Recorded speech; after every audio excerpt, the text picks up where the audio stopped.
Have you ever wanted to paint a majestic lion, but you're not sure where to start? Or maybe you've tried before but struggled with watercolor paint? Well, you're in the right place. In this tutorial, I'm going to take you step by step through painting a lion in watercolors with a touch of pencil, turning a blank page into a stunning king of the savannah. Today I'll be walking you through the entire process. We'll go through this in 7 steps, from the very first sketch to the finished piece. Along the way, I'll share the techniques I used, my thought process, and you will maybe even witness some happy accidents. Because let's be honest, art can be a little chaotic sometimes. So grab your brushes, your paints, some coffee, and let's get started. And if you enjoyed this tutorial, don't forget to hit that like button and subscribe for more inspiration. Let's bring this lion to life. Before we dive into painting, let's set ourselves up for success. First, I tape down my watercolor paper to prevent it from warping during painting. I just use simple tape from a hardware store, but here's the trick. Stick it onto your jeans first, so the tape is not too sticky when you remove it later. That way, it won't tear your paper. Next, let's talk about the drawing. I like to draw directly on the paper, but that's just my personal choice. If you prefer, you can trace your reference or use other methods. Just one tip, try not to use too much eraser on watercolor paper. It can damage the texture or so-called tooth of the paper, making it harder for the paint to adhere properly. Speaking of references, I used a free photograph from Unsplash. I want the lion to face me directly in this painting, so I used the reference mostly to see how a lion's head is constructed. As I look through my camera setup, guess who's bringing all the good vibes? I'm glad Finn is having a good time too. Now let's pick our colors. I usually grab a bit too many colors and decide as I go, leaving some out along the way. The same goes for brushes. Each painting is different, so I experiment. Some artists immediately start with a small palette. You can always mix colors. For this painting, I mainly use yellow and brown colors, with just a touch of red and cool colors like ultramarine and Payne's Gray. Finally, water! I keep my water in simple plastic boxes. And I always have more than one container. You never know when you'll need clean water, so it's good to be prepared. Now that our setup is ready, let's bring some color to the paper.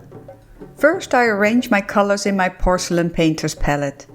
I like to start by getting rid of as much white space on the paper as possible, using generous amounts of water with just a bit of paint.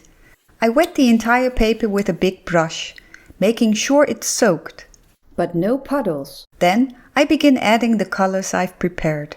If I would work on a painting that emphasizes the transparency of watercolors, I would keep the paper white. But today I want to build up layers for this painting. It will add more vibrancy to the colors. I use many shades of yellow on the lion's face, following the bigger shapes, but also allowing myself to experiment. Don't be afraid to mix and play here. The wet paper will do half the work, blending colors into soft organic transitions. For the mane, I use a slightly darker shade to define the jawline and make it stand out. At this stage, precision isn't important. This is just the first layer. We'll be building more layers on top, which will make the colors more vibrant and striking. While the paper is still wet, I try to follow the natural flow of the fur and mane. Next, I add a touch of blue in the background, maybe hinting at the sky. I also include small hints and splashes of blue and a tiny bit of green throughout the painting, but only while the paper is wet. Right now, it doesn't quite look like a lion yet, but that's okay. This is a solid foundation. As the paper starts to dry, I have an idea. I grab a drier brush and drag the paint around. This creates a really cool effect. Now, the most important part, patience. I step back and let the painting dry completely, resisting the urge to keep working. With the base layer in place, I can start bringing the features to life. The eyes are the focal point. They need to draw the viewer in. I paint in some ochre, mostly Naples yellow and a hint of red. Slow down when working on important areas like the eyes or nose. Small adjustments here can shift the entire expression, so I step back often to check my progress. Now I focus on the shapes. I think about how the cheekbones stand out. I try to follow the curves of the head. The nose has gentle transitions. I do not wish to see hard edges here, so instead of applying color directly, I first wet the areas that should stay soft. Then, when I add pigment alongside the wet area, it naturally diffuses into the damp surface, creating a smooth blend.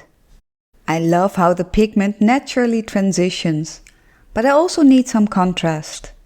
The pink part of the nose has quite sharp edges, but the darker part from the nostrils is much softer. These details can make all the difference. A darker color alongside the nose helps define the structure. These darker anchors keep me from losing my way as the painting evolves.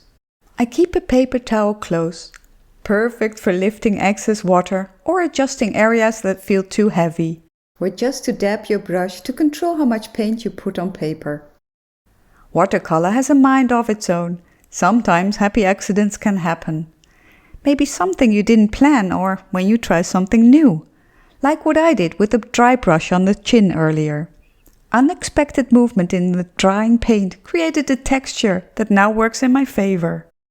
For the shaded areas of the chin, I bring in more blue-gray to balance the warmth of the rest of the face. Around the eyes, I use mainly Payne's gray, mixed in with a bit of brown. No black color yet.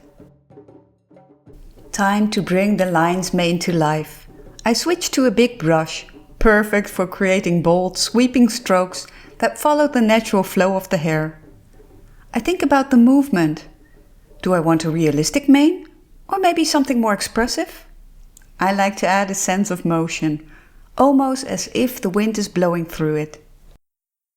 To create variation, I press down with the full brush to start a broad stroke, then lift gradually so it tapers to a fine point. This contrast in thickness gives the mane more energy and movement. Color choice is just as important as brush work. I use a mix of dark and light tones to keep things interesting. On the right side, I lean into warmer colors, while on the left, I keep introducing cooler tones. I stick to my usual browns, but add subtle shifts. A touch of bluish red here, a bit of ultramarine blue there. These small changes make a big difference in depth and richness. I remind myself to be bold and keep it fun.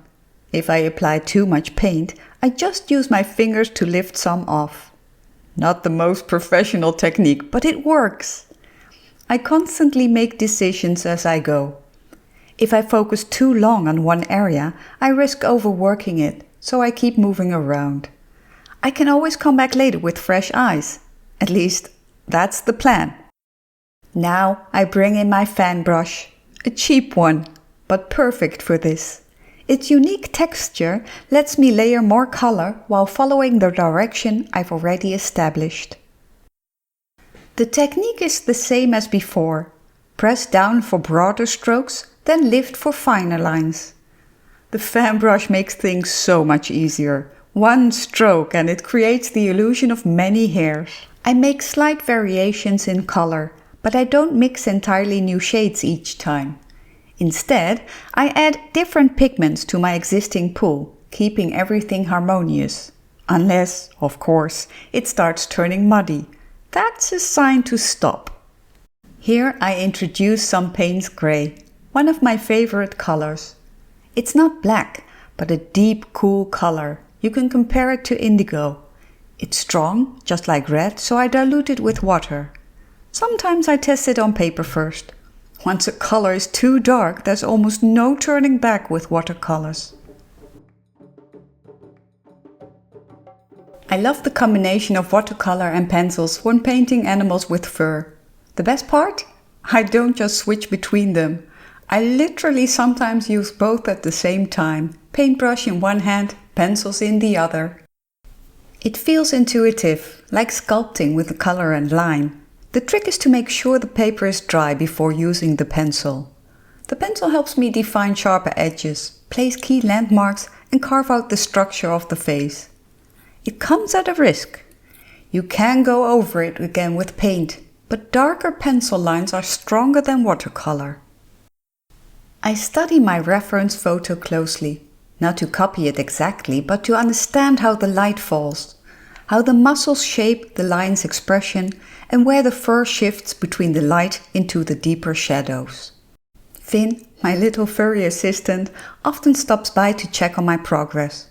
He's always so careful around the tripod, my little hero. His visit reminds me to take breaks, which is essential.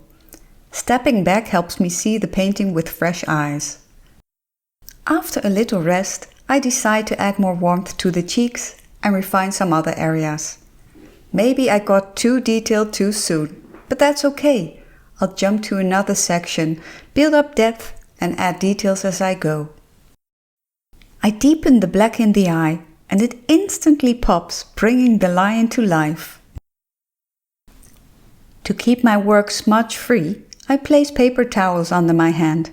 I also paint on a slightly tilted board, which is easier on my shoulders and wrists. Some artists prefer an easel or use a mahl stick. Find what works best for you. For the twinkle in the eyes, I use a white Posca marker.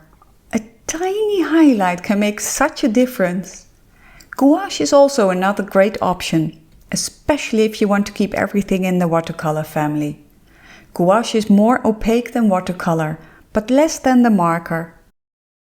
As I work, I keep bouncing around the painting, refining the lion's mask, the light areas beneath the eyes, the dark lines that frame them like natural mascara, and the richer tones above. The nose is another fascinating area, with variations in both light and warmer and cooler color.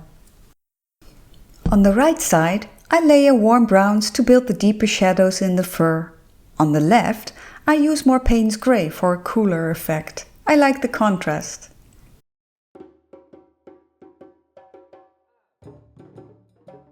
Bit by bit, the lion emerges. When you look at the center of the lion's face, you'll notice how the hairs from both sides create a zigzag pattern as they meet and go up into the mane.